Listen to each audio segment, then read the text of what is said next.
मेरा नाम रामविलास गोस्वामी है। मेरे परिवार के सारे लोग और सब लोग गांव के सारे लोग गोस्वामी तुलसीदास जी का वंशज मानते हैं, जिन्होंने रामचरितमानस लिखा। बहुत सुंदर। और वो कहते हैं कि तुलसीदास जी जिनके बारे में कहते हैं कि मांग के खाए मजीद में सोवे और लेवे को एक न देवे को दो है। उस तुलसीदास जी का वंशज हूँ। मंदिरों के पुजारी हैं परिवार के लोग। और चंबल के किनारे गांव है मेरा गौसपुर गांव का रहने वाला हूँ। खेती किसानी का काम करता हूँ। मैं इस आंदोलन में 8 तारीख को आ गया था और 8 तारीख के बाद से आज तक यहाँ पर हूँ। बाबा एक बात बताइए, अभी परसों एक हमारे टिकैत साहब जी ने, राकेश टिकैत जी ने एक बयान दिया है कि उन्होंने कहा है कि जिस प्रकार से सरदारों ने गुरुद्वारे से यहाँ पर सहयोग चल रहा है, लंगर चल रहा है, मदद कर रहे हैं किसान आंदोलन में, उसी प्रकार से पंडितों को, पुजारियों को भी मंदिर से कुछ किसानों की मदद करनी चाहिए। तो कुछ युवा पीढ़ी हमारी है वो सोशल मीडिया पर ये अफवाह फैला रहे हैं, ये प्रचार कर रहे हैं कि उन्होंने ब्राह्मणों के खिलाफ जहर उगला है, ब्राह्मणों का दिल दुखाया है, ये ब्राह्मणों के लिए ये गलत कहा। कुछ आप इसमें क्या कहोगे? मेरा ये कहना है कि टिकैत जी की जो विचारधारा है, राकेश टिकैत जी की, उस विचारधारा से और मेरी विचारधारा से कभी मेल नहीं होता। उनकी विचारधारा और हमारी विचारधारा अलग है। लेकिन मैं जब टिकैत बोल रहे थे तो उनके सामने खड़ा था।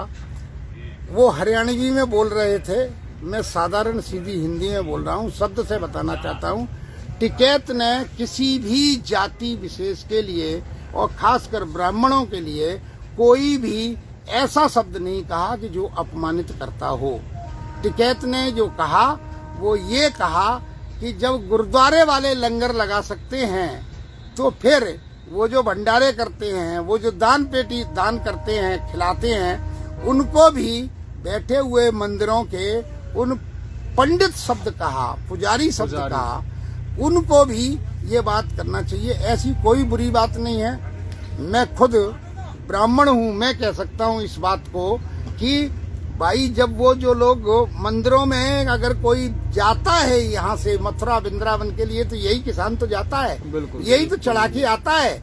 अगर उसमें से कुछ ला करके अगर कुछ रोटी सब्जी खिला जाएंगे तो कोई बुरी बात नहीं है। टिकैत ने ऐसी कोई बुरी बात नहीं कही है।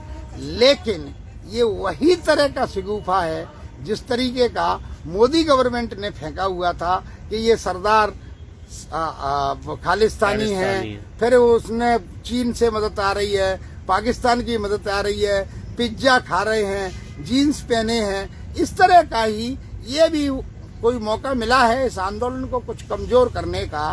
तो आजादी के आंदोलन में भी कुछ लोग अफवाह फैलाया करते थे अंग्रेजों के पक्ष में, और ये अंग्रेजों की औलाद सत्ता में आ गई है, उनके पक्षों में भी कुछ लोग इस तरह की अफवाह फैलाते हैं। टिकैत ने किसी भी जाति के बारे में ऐसी कोई बात नहीं कही है। बहुत बढ़िया तरीके से अपील की है, ब्राह्मणों से भी अपील की है।